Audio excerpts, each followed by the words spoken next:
विजु जनता दल तरफ चिताल ग्राम पंचायत रे रक्षाकाली मंदिर पाखे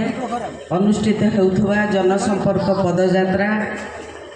जहाँकि आमर अक्टोबर 2 रु आरंभ हुए जेहेतु पूजा थिला दुर्गा पूजा थिला से अक्टोबर 9 रु आरंभ होइछि। आज ये सभार आम गहण उपस्थित अच्छा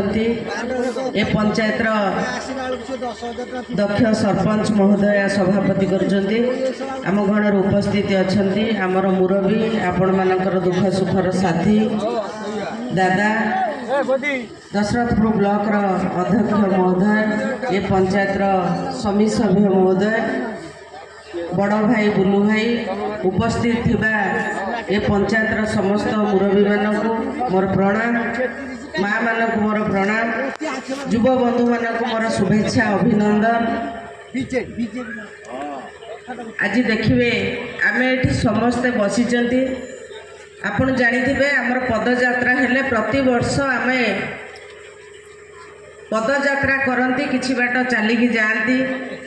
किंतु आज कहीं आमे एठी बसिचंती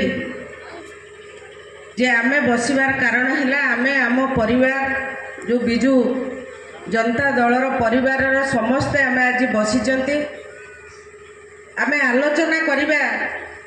जे सरकार परिवर्तन होला परे आमे आज भलरे अछंती कि केमिति अछंती आपण माने माँ माने कहतु आपण माने भलरे अछंती तो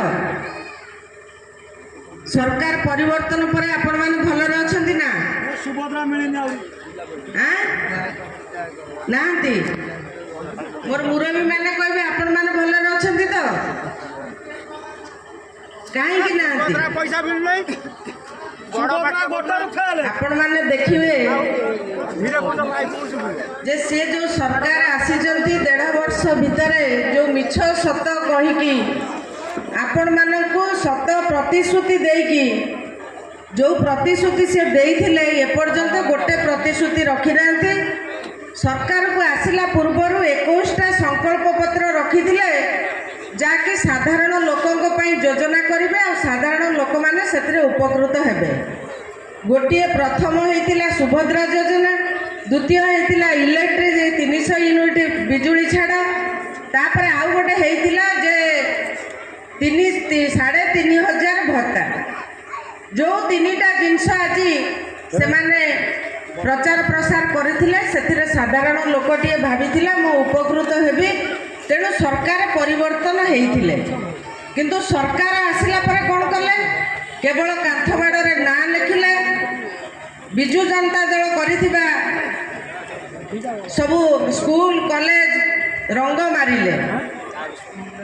जदि सेतिकी टंका साधारण लोकंक विकास रे खर्च